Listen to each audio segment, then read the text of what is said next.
जय हिंद। आप सभी साथियों का आपके अपने YouTube channel Jha exam page पे स्वागत है। मैं आपके साथ राकेश झा।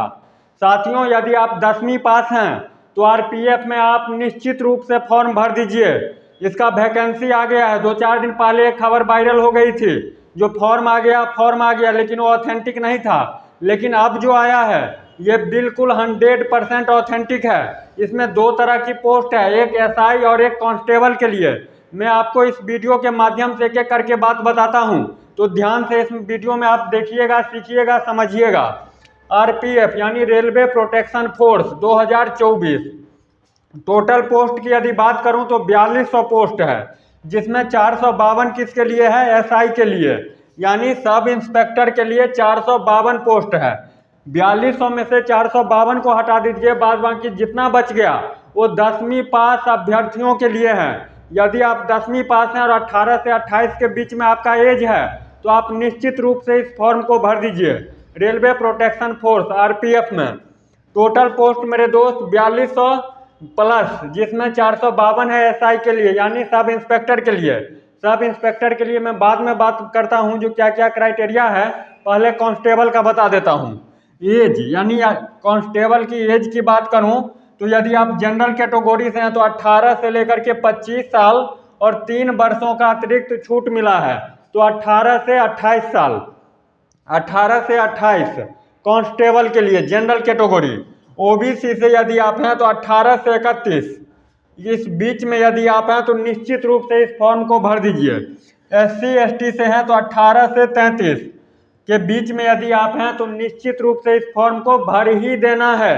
अब यदि मैं बात करूं जी ये फॉर्म कब से अप्लाई होगा, कब से फिल किया जाएगा, तो 15 अप्रैल से लेकर के 14 मई के बीच आप कभी भी फॉर्म को भर दीजिएगा। सुनहरा अवसर है। अब क्वालिफिकेशन की बात करूं कांस्टेबल के लिए तो 10वीं पास, और SI की बात करूं तो ग्रेजुएशन। SI के लिए ग्रेजुएशन और कांस्टेबल के लिए सिर्फ 10वीं पास एज होनी चाहिए। RPF कांस्टेबल बनने के लिए 10वीं पास एज होनी चाहिए।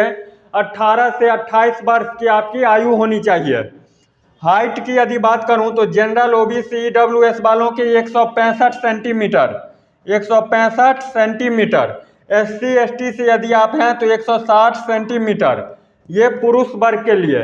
यदि आप फीमेल हैं तो आपको फीमेल हैं तो जनरल OBC EWS 157 सेंटीमीटर, और यदि आप SC ST से हैं तो 152 सेंटीमीटर, ये हाइट आपका होनी चाहिए।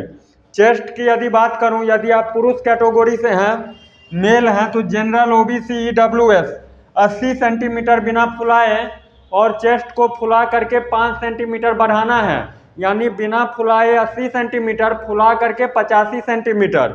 जनरल OBC EWS के लिए 80 से 85, बिना फुलाए 80, फुला करके 85 सेंटीमीटर चेस्ट होनी चाहिए।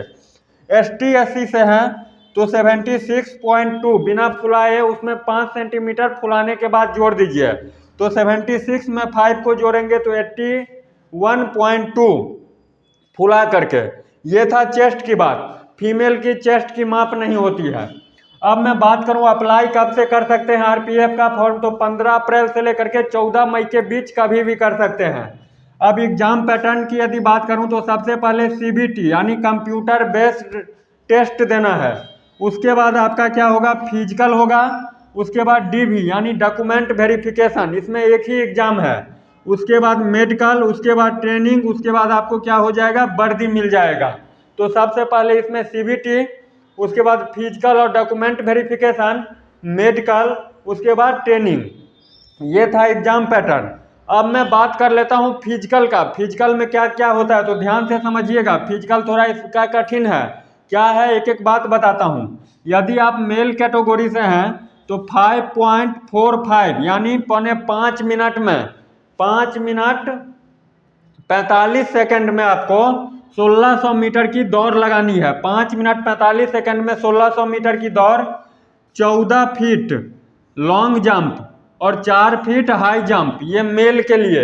अब फीमेल की बात करता हूं तो 3 मिनट 45 सेकंड में आपको 800 मीटर की दौड़, 9 feet long jump, 3 feet high jump.